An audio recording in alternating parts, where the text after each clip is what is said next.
Add material into crucible.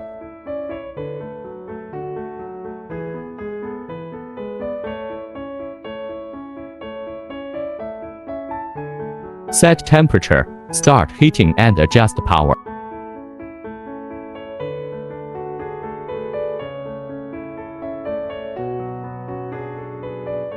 Stop heating, take out the crucible.